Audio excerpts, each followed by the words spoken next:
Hello guys! Kain na naman tayo for today.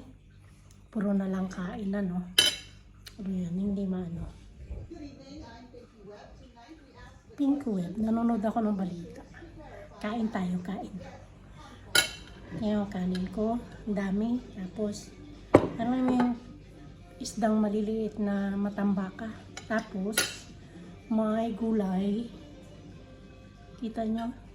Ang aking gulay. Sitaw, munggo, tsaka, ano nga to? Hinaluan ko ng papaya at spinach. Diba? Para lang sa Pilipinas. Kasi, kailangan ko kumain ng maraming gulay.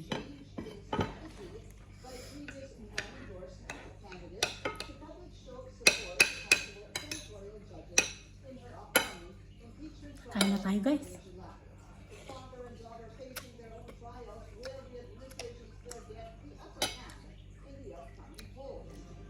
Ilang days na lang, uwi na naman ako.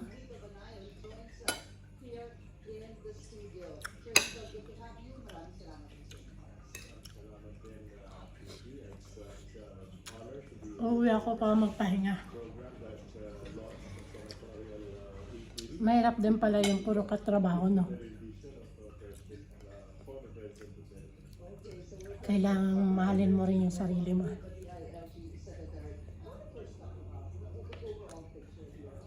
Kasi kapag may nararamdaman ka,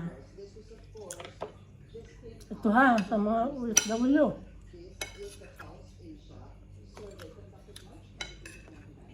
na katulad ko,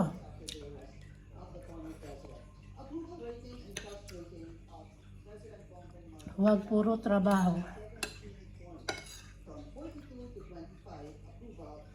Bigyan din ng pansin ang ating kalusugan.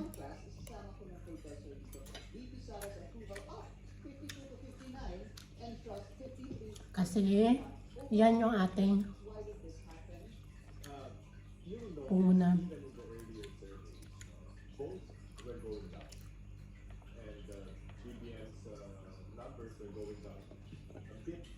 Kung babaliwalaan natin ang ating kalusugan, wala. Tayo rin talo.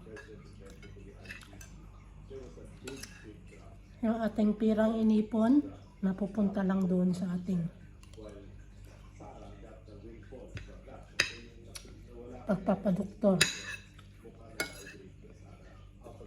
Okay lang kung yung amo mo, yung employer mo, yung company mo, tutulong sa'yo. Kung hindi, sa mga gastusin para magpa-doktor ka, wala. Talo ka.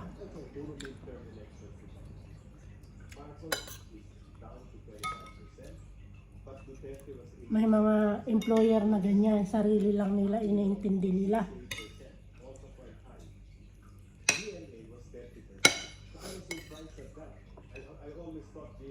Hindi porket ikaw ay mabait, tahimik, mga abusador ba?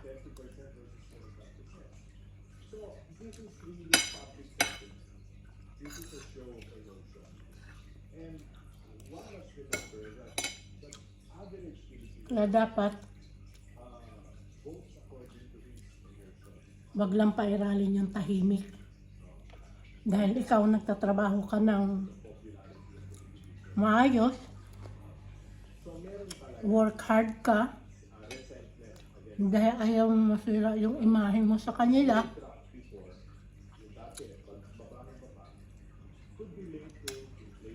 gagawin mo, di ba?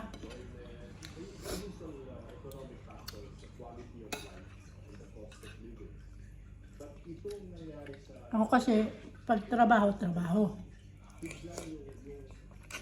Kaya lang,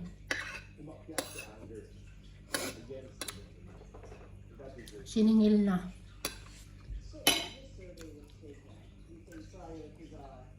arrest and turn over the president. We're not going to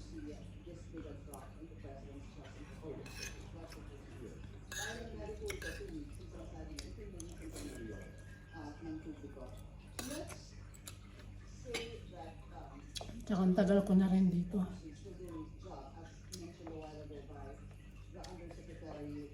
Sa Dubai, walang ipon. O, diba?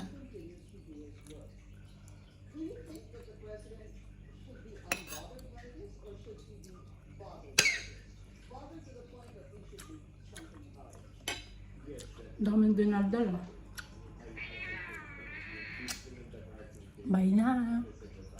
See you in the next vlog. Hindi na natin tatapusin. Baka